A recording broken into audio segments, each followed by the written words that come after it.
గన్నర్లపల్లి గ్రామ అభివృద్ధికి అన్ని రకాలుగా కృషి చేస్తున్నామని ఆ గ్రామ సర్పంచ్ రమావతి మంగ్లీ శివానాయక్ అన్నారు. ఈ సందర్భంగా ఆయన టీవీ TNN న్యూస్తో మాట్లాడారు. తమ గ్రామంలో నల్గొండ జిల్లా చందంపేట మండలంలో ఉందని అన్నారు.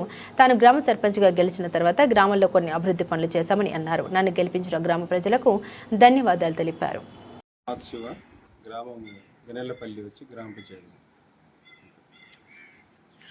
ఈ గ్రామ పంచాయతీలో ఎన్ని ఓట్లు ఉన్నాయి? 25 ఓట్లు. ఎన్ని ఓట్ల మెజార్టీ తోటి గెలిచి? 180. మీ గ్రామంలో ఇప్పుడు ఏ విధంగా ఉన్నాయి మౌలిక వసతులు సదుపాయాలు? సిసి రోడ్లు కానీ గత ప్రభుత్వం కన్నా ఈ ప్రభుత్వమే కొంచెం చాలా మేలుగా ఉంది మాకు. సిసి రోడ్స్ కానీ, గ్రామ పంచాయతీ బిల్డింగ్ కానీ, విఓ బిల్డింగ్, మహిళా సంఘం ఉంది. ఇవన్నీ అభివృద్ధులు ఇప్పుడే మేము చాలా డెవలప్మెంట్ చేస్తున్నాం. ఇంతకుముందు టీఆర్ఎస్ ప్రభుత్వంలో అయితే మాకేం చేయలేదు. ఈ గన్నెలపల్లి గ్రామ పంచాయతీ చేస్తే వర్క్లు ఏం జరగలేదు అసలు విషయం. సిసి రోడ్లు ఏ విధంగా కొత్తగా మళ్ళీ ఇక్కడ అభివృద్ధి మా గన్నెలపల్లి తండాకి ఇంతకుముందు కూడా గత ప్రభుత్వంలో రోడ్ శాంక్షన్ అయింది కానీ చేయలేదు. ఈసారి శాంక్షన్ అయింది. రోడ్ వర్క్ కూడా జరుగుతుంది. 1 కిలోమీటర్ ఉంది. వాటర్ సమస్య, వాటర్ వస్తున్నాయి. ప్లస్ ఈ గ్రామ పంచాయతీ మోటార్లు ఇవన్నీ టైం టు టైం వర్క్ నడుస్తుంది. మన పెన్షన్లు ఎట్లా ఏ విధంగా? పెన్షన్ రేపు జూన్ 2వ తారీఖు నుంచి కొత్త అయితే ఇంతకుముందు రన్నింగ్లో ఉంది.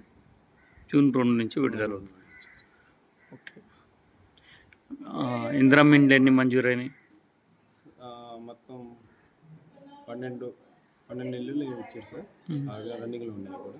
12 కట్టుకుంటారా? 12 కట్టుకుంటారు. గృహప్రవేశాలు ఎన్ని జరిగినాయి? ఇంకా జరగలేదు సార్. కొన్ని అన్ని ఇప్పుడు రన్నింగ్లో ఉన్నాయి అన్ని వర్క్లు. ఇప్పటివరకైతే ఒక ఇల్లు కూడా జరగలేదు. స్లాబ్లు అయిపోయినాయి. ప్లాస్టింగ్ వర్క్ నడుస్తుంది. కొత్తగా ఇప్పుడు మళ్ళీ మంజూరు చేస్తే కట్టుకోవటానికి ఎంతమందికి అర్హులు ఉన్నారు? మళ్ళీ ఒక 25 ఇండ్లు దాకా ఉన్న అర్హులు ఉన్నాయి సార్.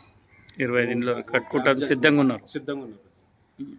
ఇప్పుడు కొత్త రెండో విడత వస్తే సిద్ధంగా కట్టుకోవటానికి సిద్ధంగా ఉన్నారు. ఇప్పుడు గ్రామ సంబంధించిన ఎలాంటి ఇబ్బందులు ఏం లేవు. ఇబ్బందులు ఇప్పటికైతే ఏం లేదు సార్. మాకు ఇప్పుడు కూడా ఎమ్మెల్యే సార్తో చెప్పాము. అలాంటి ఇంకా ఇల్లులు సిద్ధం కావాలంటే ఇక సెకండ్ విడతలో వస్తే ఈ 25 ఇల్లులు రెడీ చేసి మంజూరు చేసి ఇస్తాం. మేము ఏమడిగినా ఎమ్మెల్యే సార్కి అన్నీ రెడీ చేసి ఇస్తాం. మాకు అభివృద్ధిలో చాలా వరకు తీసుకొస్తున్నాం. ఏమడిగినా మంజూరు చేస్తున్నారు.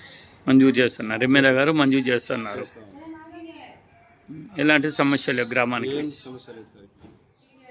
వాటర్స్ ఉన్నాయి, లైట్లు ఉన్నాయి, లైన్స్ కానీ ఏదే విధంగా కానీ అన్ని అభివృద్ధిలో పట్టుకుని నడుస్తూ ఉన్నాయి.